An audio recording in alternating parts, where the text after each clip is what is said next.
দর্শক, আন্তর্জাতিক অপরাধ ট্রাইব্যুনাল থেকে এবার শেখ হাসিনা পুত্র সজীব ওয়াজেদ জয়ের বিরুদ্ধে গ্রেপ্তারি পরোয়ানা জারি করা হলো। নতুন এক আদেশে এই গ্রেপ্তারি পরোয়ানা আজকে জারি করা হয়েছে। সাথে আসামি করা হয়েছে সেই মামলায় সাবেক আইসিটি প্রতিমন্ত্রী জুনাদ আহমেদ পলক এবং সাবেক প্রধানমন্ত্রীর উপদেষ্টা সালমান এফ রহমান, সাবেক আইনমন্ত্রী আনিসুল হক এদেরকে।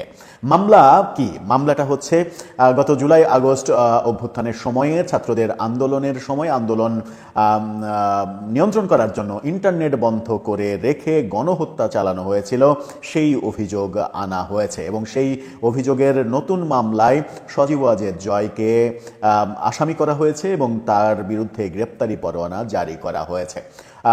আইসিটি প্রতিমন্ত্রী ছিলেন জুনাদ আহমেদ পলক, কিন্তু সজীব ওয়াজেদ জয়কে কেন গ্রেপ্তার করতে হবে, গ্রেপ্তারি পরোয়ানা কেন জারি করা হলো যখন তিনি বিদেশে অবস্থান করছিলেন সেই সময়ে? চলুন একটু বুঝে ওঠার চেষ্টা করি এই ভিডিও। শেখ হাসিনা পুত্র সজীব ওয়াজেদ জয়ের বিরুদ্ধে গ্রেপ্তারি পরোয়ানার কথা।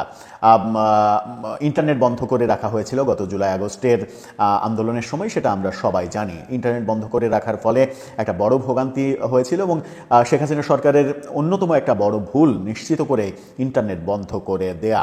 ইন্টারনেট বন্ধ করে যে মানুষের আন্দোলন থামানো যায় না, আন্দোলন থামানোর ভুল পথে যে তারা অগ্রসর হয়েছিল, সেটা সেই পদক্ষেপের মাধ্যমে বোঝা গিয়েছে। যদিও ইন্টারনেট বন্ধের ব্যাপারে তৎকালীন আইসিটি প্রতিমন্ত্রী জুনাদ আহমেদ পলককে নানা সময় নানা রকমের হাস্যকর মন্তব্য করতে দেখা গিয়েছে। কখনো বলেছেন যে সার্ভারে পানি জমেছে, কখনো বলেছেন স্যাটেলাইটে পানি জমেছে, এটা হয়েছে ওটা হয়েছে, হাস্যকর সব যুক্তি দাঁড় করিয়েছিলেন। কিন্তু মানুষ তো ঠিকই জানতো যে সরকার এটা বন্ধ করে রেখেছে, এটা তো আর যুক্তি দিয়ে খণ্ডন করার কিছু ছিল না। সেটার বিরুদ্ধেই অভিযোগ আনা হয়েছে আনুষ্ঠানিকভাবে এবং আজকে আদালত থেকে যে আদেশ জারি করা হয়েছে সেই শিরোনামটা আপনারা দেখলেই বুঝবেন। সেখানে বলা হয়েছে ইন্টারনেট বন্ধ করে গণহত্যা, হাসিনা পুত্র জয়ের বিরুদ্ধে গ্রেপ্তারি পরোয়ানা। সেখানে বলা হচ্ছে জুলাই আগস্ট গণ অভ্যুত্থানে ইন্টারনেট বন্ধ করে গণহত্যার অভিযোগে ক্ষমতাচ্যুত প্রধানমন্ত্রী শেখ হাসিনার ছেলে জয় এবং আওয়ামী লীগ সরকারের ডাক, টেলিযোগাযোগ ও তথ্য প্রযুক্তি মন্ত্রণালয়ের প্রতিমন্ত্রী পলকের বিরুদ্ধে অভিযোগ আমলে নিয়েছেন ট্রাইব্যুনাল। এ সময় জয়ের বিরুদ্ধে গ্রেপ্তারি পরোয়ানা জারি করেন ট্রাইব্যুনাল। এই মামলার পরবর্তী শুনানি আগামী 10 ডিসেম্বর। আজ দুপুরে আদেশ জারি করেন ট্রাইব্যুনাল জুনাদ আহমেদ পলককে 10 ডিসেম্বর হাজির করতে নির্দেশও দিয়েছেন। আগে থেকে পলক একাধিক মামলায় তো গ্রেপ্তার আছেন, আমরা সবাই জানি। একই সঙ্গে সালমান এফ রহমান এবং আনিসুল হকের বিরুদ্ধেও অভিযোগ আনা হয়েছে, তাদেরকেও 10 তারিখে হাজির করতে বলা হয়েছে।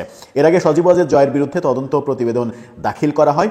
পাশাপাশি সাবেক আইনমন্ত্রী আনিসুল হক, সাবেক প্রধানমন্ত্রীর বেসরকারি শিল্প ও বিনিয়োগ উপদেষ্টা সালমান এফ রহমান এবং সাবেক প্রতিমন্ত্রী জুনাদ আহমেদ পলকের বিরুদ্ধেও তদন্ত প্রতিবেদন দাখিল করা হয়।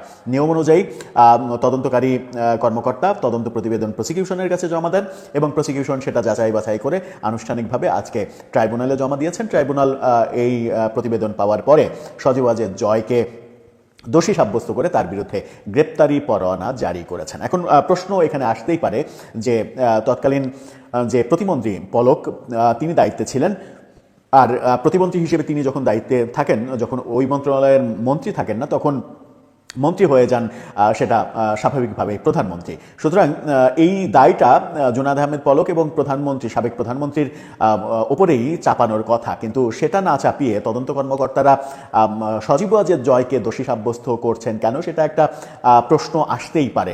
নাকি ব্যাপারটা এরকম যে শেখ হাসিনা তো অলরেডি ফাঁসি হয়েই গেছে, সব মামলায় তাকে আনতে হবে এমন তো নয়, এবার পালা সজীব ওয়াজেদ জয়ের কিংবা তারপরে সাইমা ওয়াজেদ পুতুলের, এরপরে শেখ রেহানার ব্যাপারগুলো ভাবেই এগোবে কিনা, এই প্রশ্ন অনেকে করলে হয়তো তার আপনি কণ্ঠরোধ করতে পারবেন না।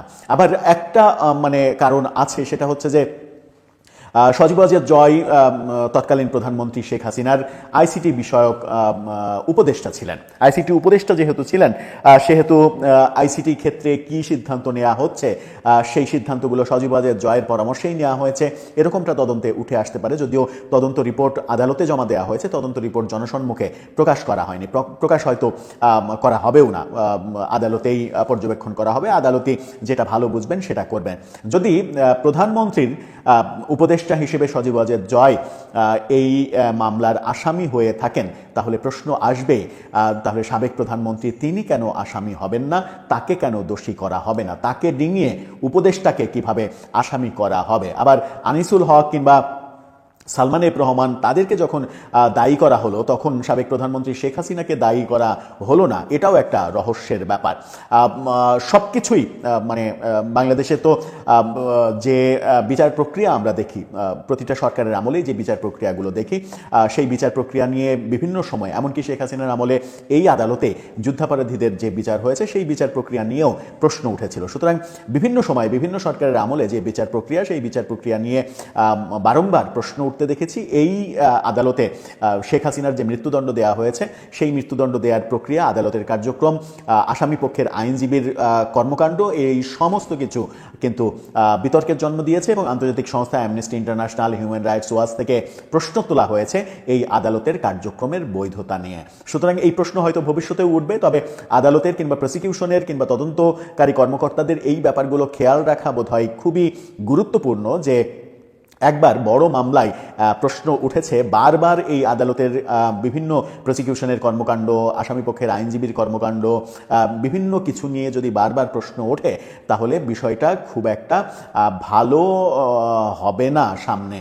কারণ একের পর এক বিতর্ক যদি তোলে, বিতর্কের প্রশ্ন যদি ওঠে বিভিন্ন বিদেশি সংস্থা, বিদেশি দেশ মানে ব্যক্তি, তাদের কাছ থেকে, যেমন ডেভিড বার্গম্যান ব্রিটিশ সাংবাদিক, তিনি প্রশ্ন তুলেছেন। তিনি কিন্তু এর আগে শেখ হাসিনার সময়ে এই আদালতের কার্যক্রম নিয়ে তখনও প্রশ্ন তুলেছিলেন, এখনও এই আদালতের কার্যক্রম নিয়ে প্রশ্ন তুলছেন। তার মানে হচ্ছে যে প্রশ্নের বাইরে আমরা যেতে পারছি না, কিন্তু আমাদের উচিত প্রশ্নের বাইরে যাওয়ার। কারণ এই খুব সিম্পল একটা প্রশ্ন তৈরি হবে যে তদন্তকারী কর্মকর্তা কিংবা তদন্ত সংস্থা যে মামলায় প্রতিমন্ত্রী জুনায়েদ আহমেদ পলককে দোষী সাব্যস্ত করছে, সেই মন্ত্রণালয়ের মন্ত্রী যেহেতু প্রধানমন্ত্রী, সেহেতু সাবেক প্রধানমন্ত্রীকে দোষারোপ করছে না, কিন্তু প্রধানমন্ত্রীর আইসিটি উপদেষ্টাকে এই মামলায় দোষী, অর্থাৎ ইন্টারনেট বন্ধ করে গণহত্যার জন্য দায়ী করছেন, যিনি কিনা বিদেশে অবস্থান করছিলেন। ব্যাপারগুলো